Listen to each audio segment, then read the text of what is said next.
সূরা ফিলের মধ্যে বলেন, আলাম তারা কাইফা ফাআলা রাব্বুকা বিআসহাবিল ফিল, তোমরা কি দেখো না আল্লাহ রাব্বুল আলামিন ও আসহাবে ফিল ওই বস্তি বাহিনীর সাথে কি আচরণ করেছিল।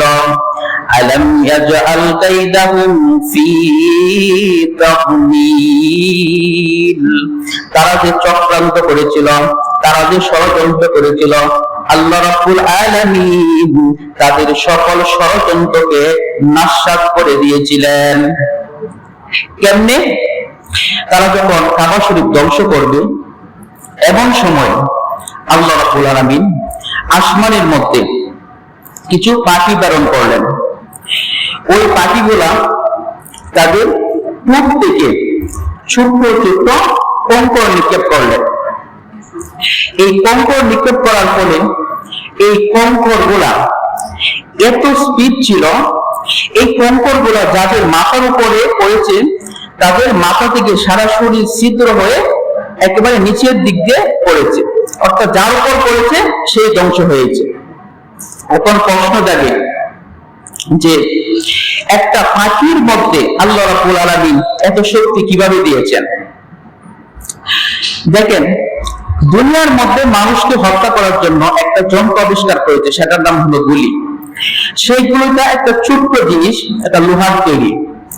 তো সেই গুলির মধ্যে যদি একটা পাওয়ার থাকে, এই গুলি করার পরে একজন মানুষের শরীর ব্যাট করে যদি অপর পাশ দিকে যদি বের হতে পারে, তাহলে এই গুলি যিনি সৃষ্টি করেছেন তিনি মানুষ, আর তার যে মেধা দিয়ে গুলি সৃষ্টি করেছেন তিনি তো মানুষই, আর সেই মেধা আল্লাহ তাআলার দান। আর যিনি সৃষ্টি করেছেন সেই মানুষ, সেই মানুষকেও সৃষ্টি করেছেন আল্লাহ তাআলা। আল্লাহ তাআলার একটা সৃষ্টি বান্দা হয়ে যদি এত পাওয়ারফুল একটা গুলি তৈরি করতে পারে, এটার মধ্যে যদি এত স্পিড থাকতে পারে, তাহলে যে আল্লাহ রাব্বুল আলামিন সকল কিছুর ক্ষমতার মালিক, সেই আল্লাহ রাব্বুল আলামিনও একটা পাখির মধ্যে এরকম স্পিড দিতে পারেন যে পাখির টুট থেকে যখন সে পাথরগুলো ফেললো, ফেলার সাথে সাথে প্রত্যেকটি মানুষ ধ্বংস হয়ে গেল। কেমনে ধ্বংস হলো? আল্লাহ রাব্বুল আলামিন পরবর্তী আয়াতে বলেন, وَأَرْسَلَ عَلَيْهِمْ طَيْرًا أَبَابِيلَ, আমি আল্লাহ রাব্বুল আলামিন ওই বস্তি বাহিনীকে ধ্বংস করার জন্য আলাইহিম তায়রান আবাবিল, আমি তাদের উপর যাকে যাকে পাখি প্রেরণ করেছি, সেই পাখিগুলো এসে কি করেছে? তারমিহিম বিহিজারাতিন মিন সিজ্জিল, সেই পাখিগুলা তাদের টুটের মধ্যে যে কঙ্কর ছিল সেই কঙ্কর গুলা প্রত্যেকের উপর নিক্ষেপ করেছে।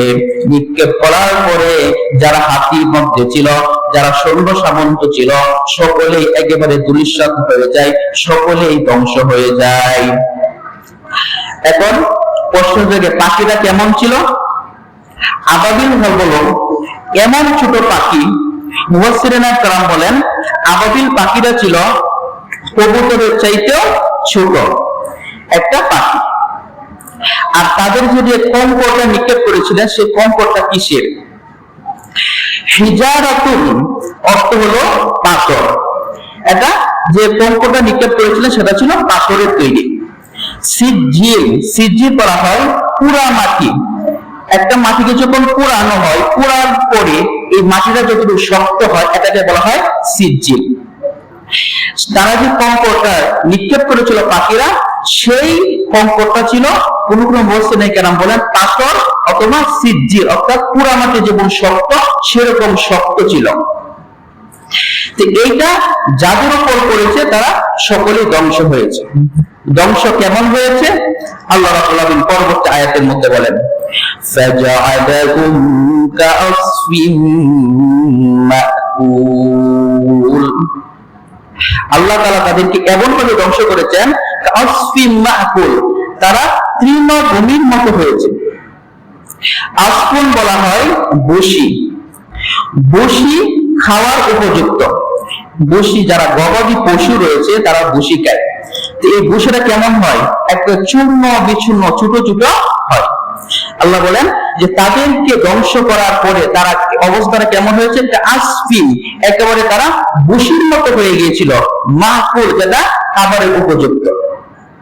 এইভাবে আল্লাহ রাব্বুল আলামিন আব্রাহাকে ধ্বংস করলেন। আব্রাহাকে ধ্বংস করার পর এখন প্রশ্ন জাগে, যে আব্রাহা আসছিল সেও কি ধ্বংস হয়েছিল, না সে পরবর্তীতে ধ্বংস হয়েছে?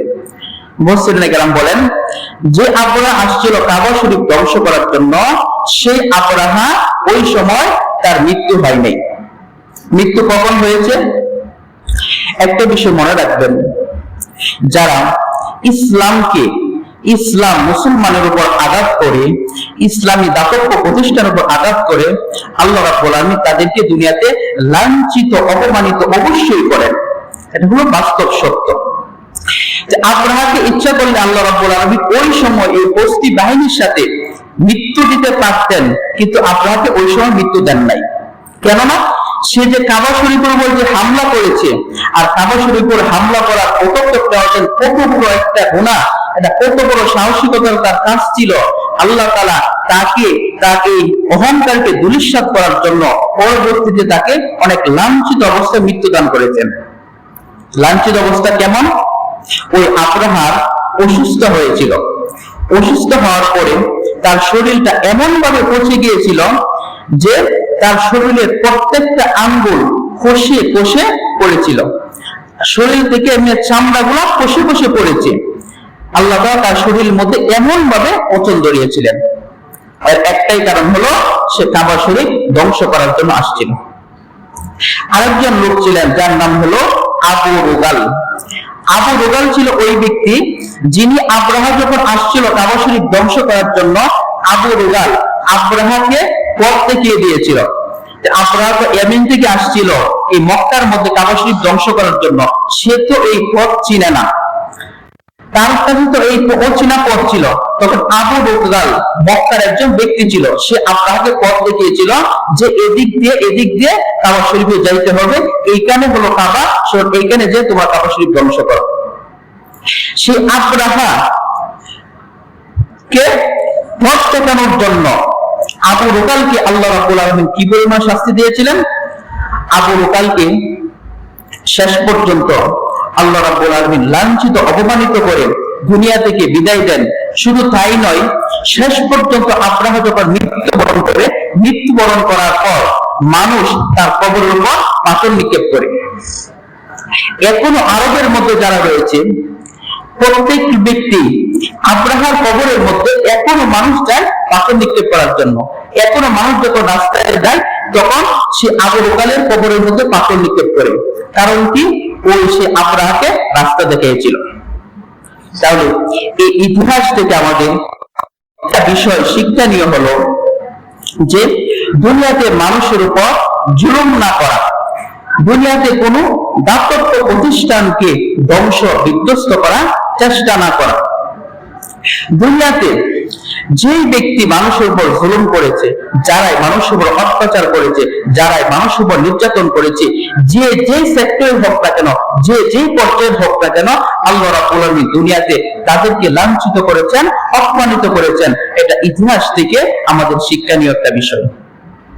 আরেকটা বিষয় হলো, দুনিয়াতে যারা কোন দাতব্য প্রতিষ্ঠান, মসজিদ, মাদ্রাসা এগুলো নিয়ে যারা দুনিয়াতে খেয়াল তামাশা করেছে, যারা মসজিদ, মাদ্রাসা এগুলো ভাঙার জন্য খাস পরিকল্পনা করেছে, যারা মসজিদ, মাদ্রাসা আর কাবা শরীফ এগুলো তো সবই একই শাখা, এগুলোকে ধ্বংস করার জন্য তারা চেষ্টা করেছে, যুগে যুগে আল্লাহ রাব্বুল আলামিন তাদেরকেও লাঞ্ছিত করেছেন, অপমানিত করেছেন।